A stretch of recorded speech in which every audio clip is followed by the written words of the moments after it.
All right. Yeah. And I'll Hi, just and welcome to the funnyshrink.com. I'm Mike Cateo. That is Frank King. He's down below. I don't know what he's doing. And we are going to have a very special guest today. It's Maureen Langan. I've worked with her in the past. She's phenomenal. She's such a fun person. She has a show on StreamYard herself. It's called Hangin with Langin. She was a broadcast journalist for PBS and Bloomberg TV and radio. She turned to stand-up comedy and was a talk show host. She's performed around the country and the world. She brings both of these skills to the show where she provides commentary and welcomes an A-team guest from authors and actors to alcoholics. The alcoholics are the stand-up comedians. Follow her on Facebook, Hangin with Langin, YouTube, and where you get your podcasts. She's also hosting and facilitating online conferences and meetings and events. If you can't tell this, people, I was reading it. All of this can be found at maureenlangan.com. I'm so excited to have her. Maureen, welcome to the Funny Shrink podcast. How are you doing? I can't hear you again. Hi, Mike. It's so good to see you. It's so good to see you. I'm so glad you're here. Thanks for having me. So we worked together like 10, 15 years ago and a lot in the Laugh Factory. What have you been up to since then? Just, the same thing, chopping wood, carrying water, as they call it, doing the day in, day out work and seeing where it leads, right? Exactly. You've got a lot going on. I love your podcast, Hangin with Langin. Thank you. Yeah, we're relaunching in September because you have to learn all this new technology, figure out how to make it all happen. So we're going to go to all the platforms. We'll be doing it Facebook Live, YouTube Live, but then it'll be on all the platforms. And it's going to be fun and smart. That's the whole thing. We got it off the ground the last few months, took a hiatus in August, and we're going to hit it hard. Great guests from comics to authors to, academics. It's going to be fun and smart. And I'm going to come in with my rant, my rage. Don't make me hate you, because I don't want to hate people. They make me hate them. I'm all about love. It's what you do that causes me to hate you. Thus, you got it ready for this, Mike? I am so ready. So ready. So here's my... I swear I sell these because my show, I have a segment called Don't Make Me Hate You. It's funny. But what we do then is flip it. And we really try to bring people who are sharing some insight, whether it be, I'm working on getting this guy, he's an author of a book called Heritage. And it's about, I've listened to him before years ago. It's about the juxtaposition of politics in pro sports through the early 1900s. Fascinating stuff. Like Paul Robeson and Robinson, and just how things have changed depending on what's going on in the country. It's just very fascinating stuff. What I love about you is you are off stage, you're such a sweet, sweet person. You're very kind, you're very giving. And on stage, you're like, no holds barred. Don't make me hate you. Right, I'm a ranter.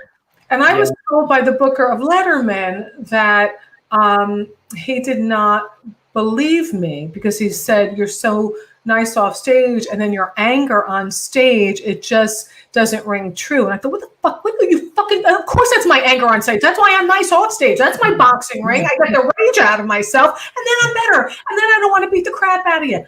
You're a therapist, right? You're a social worker. Sorry? That's what they tell me. So if you're a social worker, I don't know, what area is your expertise as a social worker? Well, I've done everything. I specialize in borderline personality disorder, which is crazy. No pun intended. And so that is what I work in. I've done a lot of work in communities with drug addicts, with mental illness. So like you said, it's like the blind leading the blind. That's what I said to you, but I was teasing. But this is a different field, but I would think you would know yourself as a therapist, if you can find creative outlets to channel whatever your angst is, you know, if you go to drugs, that's one thing. But if you go on a stage and you're able to work out your I don't mean work it out like a therapist, but if you paint, if you run, if you're on stage, right, that releases it so that you're free to be balanced. Exactly. I don't know. What do you think? I think balance is a good goal. I try really hard to that's why I love getting on stage. When I don't get to perform, I become cranky. You don't want to be around me. So it helps me get out the crazy. Can I ask you a question? And it's personal, Sure. so you don't have to answer. But I've noticed a change in your speech for the better since I first met you. Thank God. Well, I just mean I noticed just your public speaking, your intonation, your command of the language. To me, it seems to have grown. Maybe that's just something maybe it was nerves on stage or something. I don't know, to be honest. Maybe. I mean, I am a lot more sober now than I was back when I was performing. Oh, were you drunk? Is that what it was? Oh. I don't walk that way for nothing. Oh, I thought maybe you had a minor little head injury. No, I'm kidding. God forbid. Well, it's funny. I do have a head injury. No. Yeah. Oh, no. Do you see? It's right there. It's intuitive, Mike. It's intuitive. Oh, you're honest to God. Yeah. Psychic. Yes. I was in a car accident when I was 18 months old, and that's why I have my limp and my arm doesn't work so well. I'm sorry, little sweet baby. What a hard thing to have happen. Don't worry about it. It makes us more resilient, right? I guess that's what they say. What else are they going to tell you? No, I'm kidding. I had an aunt who had cerebral palsy. Everything was fine. Her brain, everything was fine. Her hand, she couldn't open at all. It was stuck in a fist. And all the operations didn't do anything. And she walked hunched. Very smart and strong woman. And I remember we were walking down the street in our neighborhood, and you had the bully boys down the street that are a few years older than you, mock everyone. And I'm like, oh God, they're going to make fun of my aunt, you know? So I kind of bowed my head down as we walked by. She, to kind of, not look at them. She put her fist that doesn't open in my back and said, you hold your head high because you can. Because she couldn't walk straight. That was, right? That's powerful stuff. Yeah. This is funny conversation, but we don't have to always be funny because we're real human beings. Exactly. And that's what this podcast is all about. I want to bring on people who've been through some real shit, who use humor to get through it. Right. And that's why I wanted to have you on. I know this is in your past, and I'm imagining you don't really want to talk about it too much, but your show, Daughter of a Garbage Man, was incredible. And it talked about a lot of hard things growing up in New York City, daughter of a garbage man, wearing other people's shoes, That's the joke. I actually was born in New York. My father's from the Bronx. We lived in the Bronx and Queens, but then we moved out to New Jersey when I was fairly young, just 25 miles out. And then I've been in Manhattan, since right after college. Well, what do you want to know about it? I guess, what was it like for you growing up? How was it? I'm honest about this. I did not like being a kid. I didn't like it. When people go, oh, remember your carefree years when you were a kid? I don't no, I don't remember the carefree. I don't remember that word carefree. I never felt carefree. I felt anxious a lot, very phobic. Very phobic. And I feel for young people who have, I call them my fears, because first of all, I'm one of 6 children. My mom is from Ireland. Thank God for her. We all went to college. We all went to school. We all have an education. That was a big deal. My dad, from the South Bronx, streetwise, funny, big heart, very forgiving, big kid in his heart, but had some issues with the drink and anger, really. I don't think it's so much drinking. I think it's what drinking numbs, maybe. And he had a very, very horrible, I always say it was like the Kennedys without the cash to cushion it. Just a very hard life. He didn't finish high school. His father, I think, had some issues of his own. Mother died young of cancer. Brother shot in a bar. Another electrocuted in Con Edison. A sister mentally ill. A sister with cerebral palsy. I mean, a lot of stuff. A lot of stuff. Wow, that's a lot. And I think he numbed it, and then he'd have these rages, and then my mother would whistle because she was angry and wanted more for all of us. And she did. We all got our education, and then the next generation, or they're at Northeastern and Temple and Seton Hall. So it does. But for me, when you talk psychologically, because you're a therapist, I got very, very thin as a teenager. I wasn't anorexic. I was scared because I was so phobic. I thought I would choke to death because I had so much tension in my throat. You're a kid. What do you know? Right. And I feel for kids because that trajectory of having phobias and fears, it doesn't just go away, and you don't tell anybody because you think you're crazy. And you're not going to tell the people that are the source of it because you don't know that they're the source of it, but you're so frightened that you don't feel safe to tell them. So I struggled with that internally, though at high school I was very outgoing, a lot of fun, a good student, and I liked wit. I'd like to think even without that, because I grew up with kids who were in a very sarcastic, fun neighborhood, that, it's a wit of Lake Hiawatha, New Jersey. It's very sarcastic. But for me, that helped. But I really do feel for young people because they don't know when you get hit. You must have worked with people who are phobic or get panic attacks. Oh, yeah, all the time. The time. It's scary. And you think you're crazy. But my therapist always said, if you think you're going crazy, you're not going crazy because you have the wherewithal. You're asking yourself, am I going crazy? So, I spent a lot of time in therapy as soon as I was old enough to get in. And, there's certain things that still trigger my phobias. Well, not a lot, just a little like, I don't like violence. I don't like loud noises. I don't like eyeballs. I don't want heads being, I can't handle violence. So, that's it. I get it. Raising kids is hard. I have a 7-year-old I'm raising. She is very much like a hard kid. She's not very happy all the time. So it's always trying.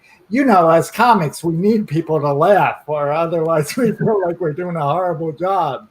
So it's always trying to pull her in and pull her out of herself. And well, maybe she shouldn't be your audience. Maybe that's not your target audience for stand-up. I figured it out. My target audience are 3-year-olds. That's like the best age. Well, there you go. There you go. They get my poop humor. It's great. Does she tell you what she needs? Does she tell you what makes her happy? Or maybe that's her temperament? So I think that's her temperament. Sometimes she gets very angry very quick. And so it's a lot of trying to work through that. And, I work a lot with anger because I was such an angry person growing up, You were. With cerebral palsy, you feel very out of control. Wait, is that what it's called, cerebral palsy, because of the accident they call it that? Yeah, you can be diagnosed with it before 3 years old. So I have acquired cerebral palsy. I didn't realize that you can acquire it. I thought you were born with it or not. But you're telling me because you had a car accident, you have cerebral palsy. Most people are born with it. But there are a few people here and there who can acquire it. Was it because of the car accident when you were 18 months? Yes. Oh, so then you understand what my aunt was doing. I do. And, very funny story. My mom, I get my humor from my family. And my mom, we were talking about my hyperactivity. And I said to her, Mom, she goes, you're on Ritalin? I said, remember when I was a kid and you couldn't slow me down and I would interrupt all the time and I wouldn't really stay on one topic run around. She goes, yeah, but the car accident really slowed you down. There's always a light. There's always a light on that dashboard. Always. Oh my God. But you know what? I know sometimes people will say people get that is crazy. Do you give your daughter like a creative outlet like we're talking about? Like punch a pillow, beat the crap out of a pillow in the garage? Yeah, we used to do that. We have a weight machine downstairs, so she'll go on and jump on it like it's monkey bars, and she has a lot of energy. And she's awesome. I adore her. Get her into running. Yeah. Oh, you can't slow her down. And my fiance, every once in a while when I need help with something, I'll call her Two Hands. Hey, two hands, could you open this jar for me? Do you not have full use of one of your hands? No, I can't use my left arm. I will. It stays like this. You know, I should be a waiter. You are. It's so amazing to me how many similarities you have with my Aunt Margaret. Me and Aunt Margaret, we're like this. Yeah, but she couldn't. Well, she's gone to God. But it's the same thing with the arm. Yeah. You know, it's weird. Like you deal a lot with people's preconceived notions and their thoughts, as I'm sure you have in the past. I think the thing is when I was a kid, because she's so strong-minded and willed and independent and like yourself. I mean, there's nothing but the body, like, on certain areas. But I remember taking Amtrak to go see from New York to Pennsylvania. And you know how heavy those doors are in between the cars? Yeah. And I remember she was struggling with it. And I had to be 7 or 8. And I'm trying to hold it, you have this sense of being like the adult sometimes in those situations, for her, because she couldn't anyway.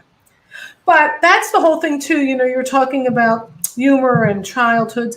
That's why I think I don't have children, because I wanted to be the kid once I was the adult. I wanted to just be carefree and not have all that responsibility. Does that make sense? Yeah, it makes total sense. Where are you in your family lineup? There's 6. Boy, girl, boy, girl, boy, girl. I'm the first girl. But my brother, who's 10 months older than me, he has some, I don't know what they would call it now, maybe slightly on the spectrum. So we're 10 and a half months apart. Irish. And you're the first girl in an Irish family, so you got way down with responsibility, I imagine. Yeah, and I love the kids. I think, the first 4 of us are in 5 years, and my youngest sister is 15 years younger. But I think because my brother was slow, I guess that's what they called it back then, and we were in the same grade. Right. I was always, people were mean to him. It was terrible. Yeah. And, it would beat people up. You had to, and you just had to. I would put people up against the locker. You mess with my brother, you're dead. I used to box, and I had my with what, one hand? What? How did you do that? Yeah, I could use this arm to block and an elbow. I wasn't a little chicken dance. I wasn't actually that bad, but I would post it on Facebook every once in a while, and my mother would critique it, and my trainer goes, "Your mom sounds like she could fight. Did your mom fight?" I'm like, my mom grew up in a rough neighborhood. She had to learn to take care of herself. Where did she grow up? Hoboken, before Hoboken. Before it was Yuppieville, yeah. Hoboken was tough at once upon a time. Exactly, and Irish Catholic family. She's the first of 7, so. How did you get that last name? Catallo, it's my dad's last name. It's Cuban. My father's from Cuba. Ah, okay. All right, now I get it. There you go. Frank King is with us now. Hi, Frank. How are you? I'm really sorry. This is the last day you can apply for this paycheck protection plan program loan thing, and I'm struggling with it. I hope you get through. You can call the Small Business Association, and there's a human being who'll help you.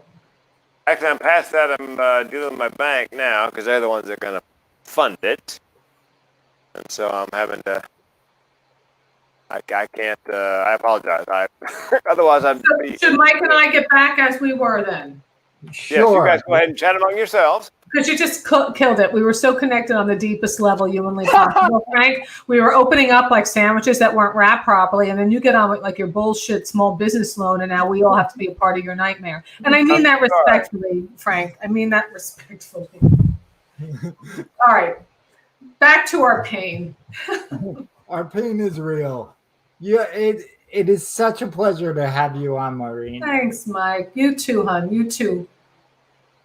So, who do you have planned for your next season on Hangin with Langin? Well, we're lining up some people now. I have Julia Scotti. Julia Scotti was on America's Got Talent. Julia is a transgender woman. Okay. Story. They've been debuting documentary about her called Funny That Way, which is, I saw it online at a film festival, and it will be making the rounds at more. It is one of the best documentaries ever about her journey. And she was a comic as a man, and she transitioned at the age of 50. She's fascinating. Wow. And, I have a lot of cool people lined up. We're just working on getting them on these platforms now, doing the technology. But we're going to have a lot of good people. So I hope people will tune in because, yes, I'll have comics, but it's not only comics. It'll be like conversations like you and I are having that run deep. Because I was a journalist for so many years. I worked for Bloomberg and public television. So I want to bring the journalism with the fun. So that's why it's fun and smart. We bring it all together. We have a lot of laughs. I do some ranting and raving on all the bullshit that's going on out there. My head's exploding. We'll also have segments like In Your Vagina, and that's about men trying to control women all around the country and the world. Some stories will be funny. Some will be serious. We will have gay news. Again, some of it can be funny, and some of it's about what's going on to the LGBTQSTRVW society of people in this world. And I care about these things, but I approach it with humor, but respect. I got strong opinions, and I'm not going to hold them back. Some people won't like it. It's not going to be a political show, but I won't avoid the politics of what's around me either. I think that's awesome. You are such a light out there. You're giving so much energy to people who have true stories that it's really... I'm glad you watched. I'm really glad you watched Hangin with Langin. And I'm glad I inspired you for your StreamYard. You did. Isn't it great? I want to learn all the tricks. You should start a tutorial. But it's so easy. It's so intuitive. I feel like I can work in Silicon Valley. You're doing it. You have the scroll. You can stop the scroll. Do you know that? Yes. Yes. You know how to change the windows. You can upload a photo or a video. You can't just upload audio unless it's attached to some video or picture. Right. You're allowed to use mainstream music, I believe, if it's 15 seconds or less. That's very cool. But you can't just do. But these folks are always upgrading it, and they send notices, and they're really interested in what you want to know. Which is cool. They are great. I noticed that I knew you were a journalist before you came on, but I noticed your skill at work when you started to turn the tables on me. I can't help it. Questions. But see, I get in trouble when I'm a guest because I'm much more interested in you than myself. I know all there is to know about me. I mean, Carl Jung might disagree, but you like that as a therapist. I would say I know all there is to know about me. Carl Jung would disagree. But I want to know your trajectory, your life. That's what fascinates me. Yeah, I became a social worker because I'm nosy as fuck, and all I want to do is learn about other people and ask them. You get their dirt, Exactly. The hardest thing about doing what I do is keeping the secrets, because I love to talk. Yeah, you got to keep the secrets. Yes, got to keep the secrets. Well, you feel safe. I usually have one friend that I tell my dirt to, and then I know if it ever gets out, it was that person. And then you kill them. They're dead to me. Well, the worst thing is to trust somebody and then to hear what you've shared with them get out. Right. And if for any reason a friendship is strained or estranged, I think that's when a real test of loyalty comes in. Because trusting somebody isn't just in the good times. It's when maybe there is a falling out, or maybe there is a distance, or you're no longer close. Exactly. That's when I find out. Then I know. And you know what I find, coming from a big family, like you want to share things with certain people, but if you tell Jimmy, it's gonna get around. So you gotta I've sometimes, and I have loose lips, so I sometimes say something and then forget to say, don't tell anybody. And next thing I know, it's in the family newsletter. What I tell people is you never say, Maureen Langan told me, or this came from Maureen, or Maureen, unless I say, hey, tell Mike I love doing a show. That's it. But I don't like gossiping, particularly, and I don't want to hurt people. I hate it. No, I mean, one-on-one you do. You want to be like, holy shit, did you hear that?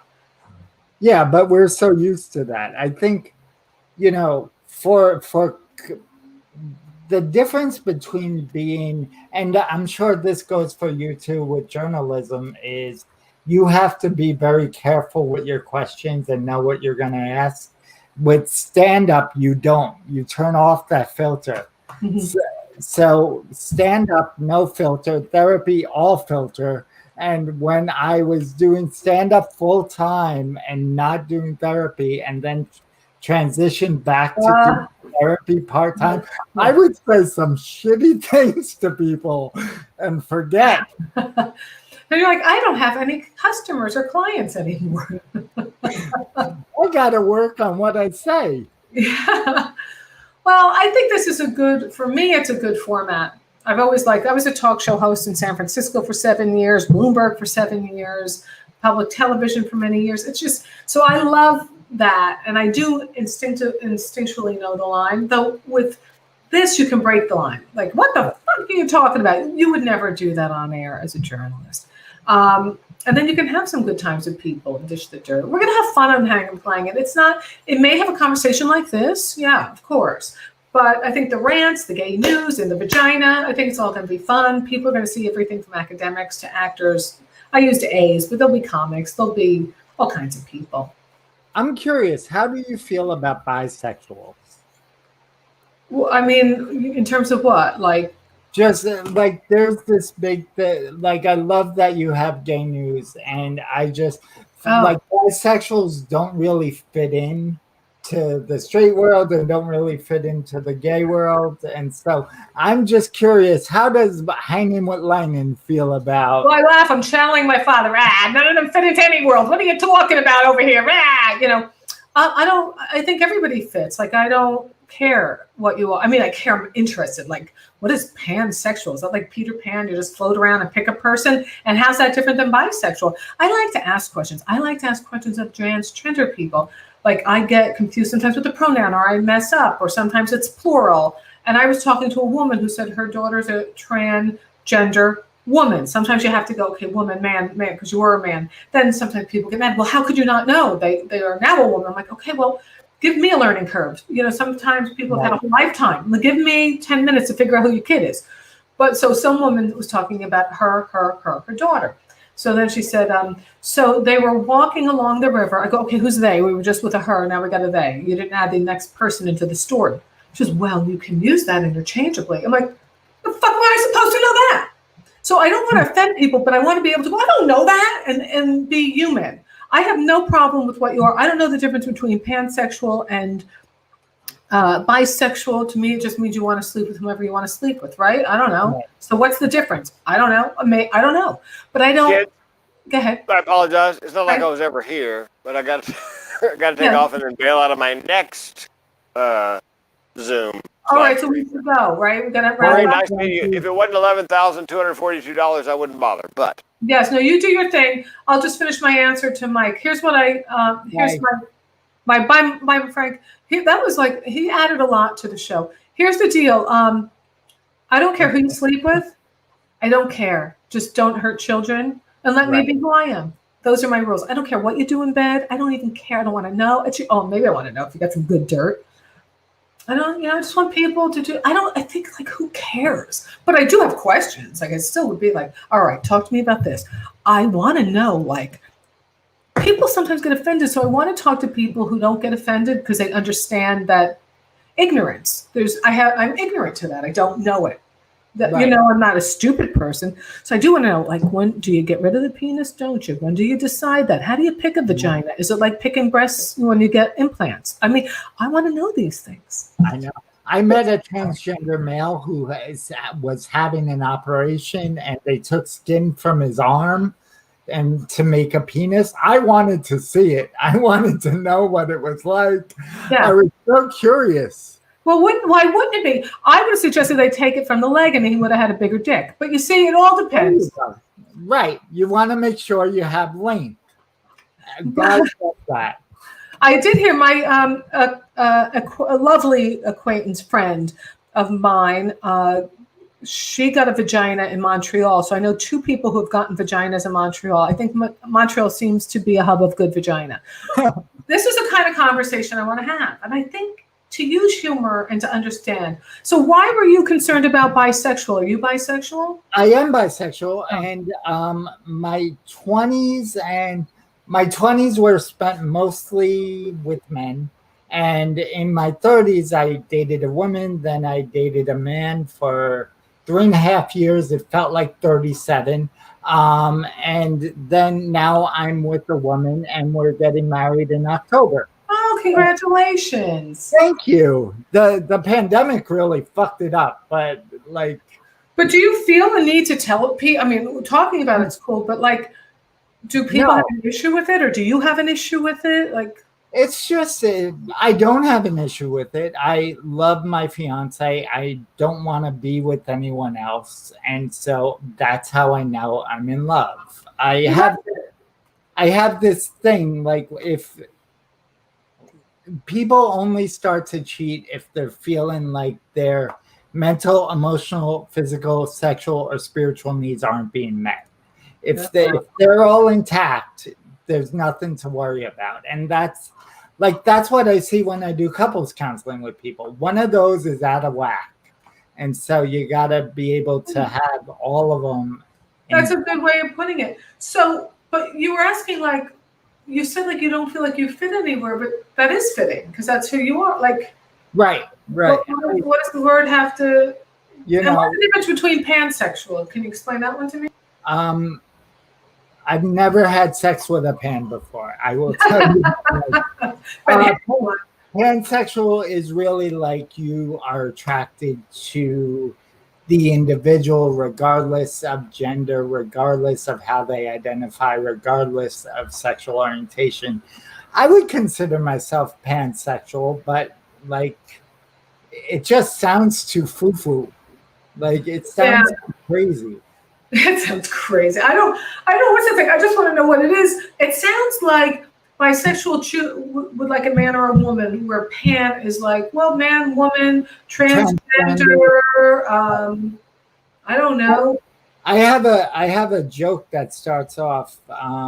Somebody told me I was pansexual because I've dated men, I've dated women, I've dated transsexual. I even dated a goat once. It was bad. Like, I love that. It's really bad humor. That joke is for me. I know it won't get me on Letterman, but it makes me laugh. Well, Letterman's on now, so maybe it will get you on Letterman in your mind. Maybe. Oh, as long as you're happy. And again, as long as I don't care. I don't like the hypocrites. Like, I don't like these Jerry Falwell Juniors who are like, his pants are down with his assistant, and it's because they ate too much at a barbecue, when it's really that people are screwing and watching each other screw and then telling me I can't have birth control. That's the problem I have.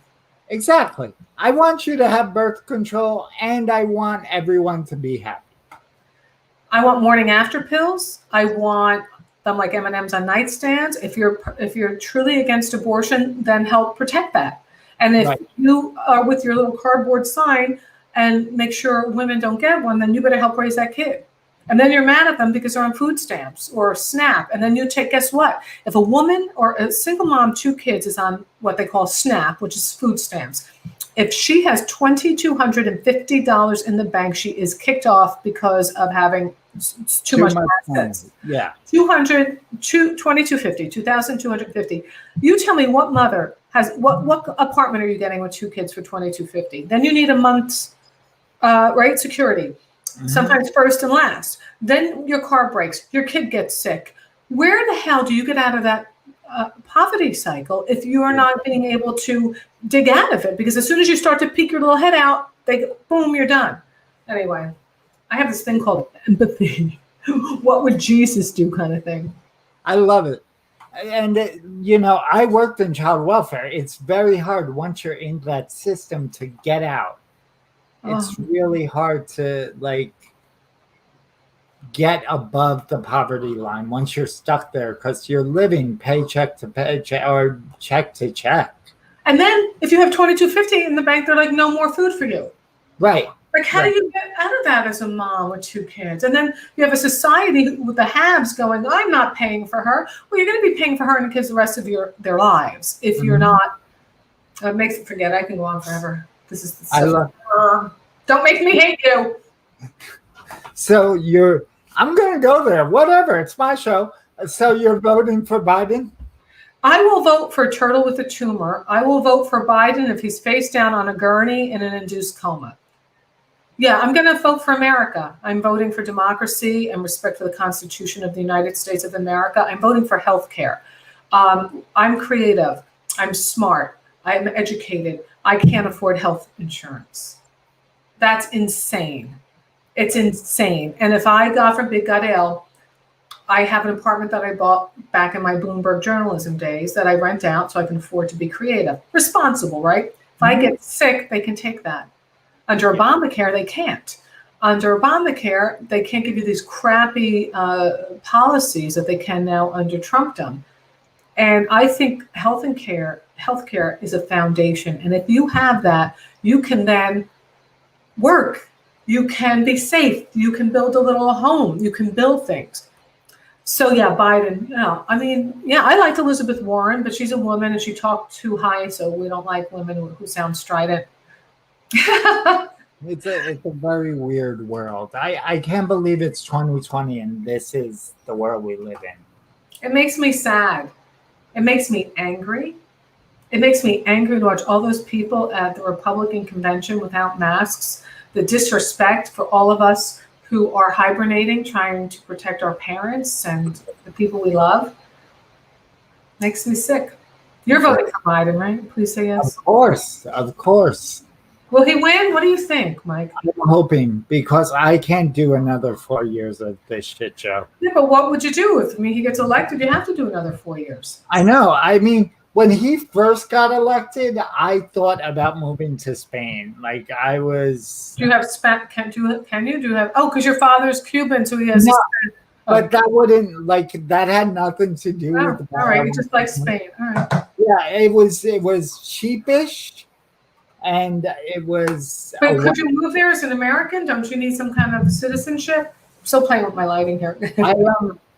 I will use my crippled privilege. Oh, can you go as a cripple? Are we still have to call you crippled? I get a crutch. It'll be fine. I have Irish citizenship, so I can. Yeah, my mom is from Ireland, and all my grandparents lived in Ireland. They're dead now, but yeah, my mom's no, she's not first generation. My mother came here. My father's first generation Irish. So I'm 100% Irish. Too, right? You're first generation. Kind of one and a half, because my dad is first, and then my mom is from Ireland. So dad, I guess, would be first. Mom is Irish, so I'm kind of one and a half. I guess I don't know how you. I guess second on my father's side. Whatever I know is I have citizenship, and I can work in the EU. That's amazing. Yeah. You have an out, Maureen Langan. But I don't want to leave. This is my country, and I'm so tired of one half thinking it's theirs. They're the patriots. I'm tired of seeing people gassed who are protesting. The violent people, I don't know why these democratic cities did not get some law and order going for the riots. I'm watching people in New York City stealing Jimmy Choo shoes. I mean, that's absurd. And I'm watching women, Black women crying, going, please don't mark up the buildings. Please don't deface it. Please, you're hurting us. You're hurting our cause. You're not about our cause. I just think we can do better. And I find that when people say, Black Lives Matter, cops matter. I have 2 cousins who are cops. You can't lump them all in together. I wish they weren't using terms like defund the police, because really what they mean is let's help the police. Let's send in therapists like you for certain situations. Let's fund that to help. It should be called help the cops, so the cops don't have to do everything and risk their lives in every situation. I think that's a great idea. We're trained in de-escalation. That's our subset, taking people in crisis and talking them down. Yeah. Well, that's in your corner of the world, you understand that. But why is it if somebody says I'm in pain, can't we hear them? You'll get this as a therapist, instead of going, well, I'm in pain too. Okay, well, I'll hear your pain. Can I share? Well, I mean, it's so insane. Well, there was a book, and I can't find the name of it. There was a Black gay writer who came from Texas. I want to find his name. I heard him once, on the radio when you're driving, and he came out of Texas, and he made a success for himself. Went to Harvard, I believe, and people have that mentality that I did it, so why can't you? And he said that's a wrong mentality, because he said, I'm an aberration. Why can't the others? Let's look at the system. Mm-hmm.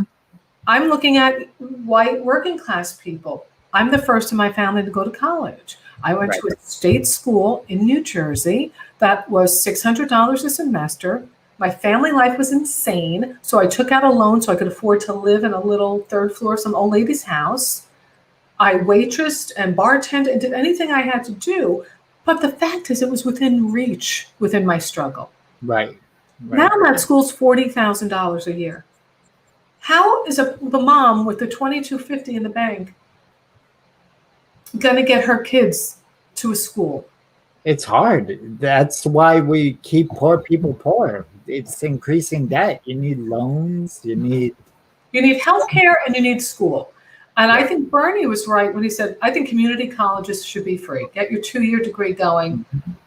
And healthcare, then you're set. Then there's a foundation. If we're going to put our money into food stamps and we're going to put it into welfare, let's put it in to healthcare and I meant projects. What did I say? In housing. I meant let's put it into. I don't know. Maybe I'm the crazy person. I don't know. Now you're speaking God's language. This is the truth. We need more compassion in this country because we lost it. Well, my point being is once somebody does it, they think, well, why can't you do it? Well, because we all have different circumstances. And just because it worked out for you, like that black writer gay guy was saying, I am an aberration. I am an exception. So he said at first he thought, yeah, I did it. Everybody else can. And then he started to think, whoa, why am I the only one? My ex was a musical prodigy. He was so talented. He could pick up an instrument, never played it before, and teach it to himself within a day. Wow. And he was so talented. He's a savant. Yeah, and he had no backing behind him. Like he got accepted into one of the music schools in New York, either Juilliard or Carnegie Mellon. And Carnegie Mellon is in Pennsylvania. Okay, so sorry. But there's something. I know. My geography's off. That's all right. I was here for you. I had your back. Thank you. So he got into the school, but had to decide, do I go to school or do I find a place to live? Because his mother kicked him out because he was going to music school. So a lot of people don't have a support network, a lot. And I think if you, again, healthcare and school, and then you've got a foundation, you're going to have a lot more educated people, happy people, healthy people, a lot more. Right. You want people off food stamps? Then let's get healthcare. Exactly. All right. And I've been very serious for comedian. I love it. I love it. You're turning the tables, Maureen. Well, I don't like when everybody's on all the time, right? Yeah. When they're always freaking on. You've been in the green room and everybody has to top the next person. Tired. When I'm in the green room, I'm off. I'm just thinking about my set list and I'm usually all nerves, so I'm sitting in the corner just trying to calm myself down. Like that. Where are you living now, Mike? Now I'm in New Jersey. Oh, we're in Jersey. New Jersey. Broadway? Yeah. Ah. Yeah. It's I know where it is. I want to get back to New York. It's a good place to be. I'm hunkered down in California right now. Nice. I mean, I live in New York, but I'm out here hiding from the plague. Good. Where at? LA? No, northern, about half hour north of San Francisco on the border of Sonoma, not far from Napa. Fire's half hour away, but you can smell the smoke in the air. It's like a barbecue. Wow. It's bad. But we're safe. Well, listen, my darling, how do I say your last name? I never say it right. Cateo. Yeah, that's what you say Teo, right? Yeah. Cateo. Tay. Right. Thank you so much for coming on. This has been amazing. Do you want to tell people where they can find you? Yeah, I hope you guys, all the information's at Maureen Langan, Langan, all A's, or Mo Langan. It all takes you to the same place. Mo Langan, Langan. Don't Make Me Hate You. Hangin with Langin. It's all on my website. But follow me on Facebook at Maureen Langan. I have a Hangin with Langin group page, and I have my news feed. And this way I can tell you all about the shows, my Hangin with Langin show. It's a talk show. It's funny. It's smart. It'll start, be relaunching in September. And I don't stalk you guys. I don't send out a ton of crap. I'll just let you know about some great interviews coming up, keep you posted. It would be great. And I think you're going to like it. It's really professionally done, much like Mike's show. And we're going to have some great guests for you. So just follow me at Maureen Langan on Facebook. I got to get better on the Instagram and the website. You got it all going.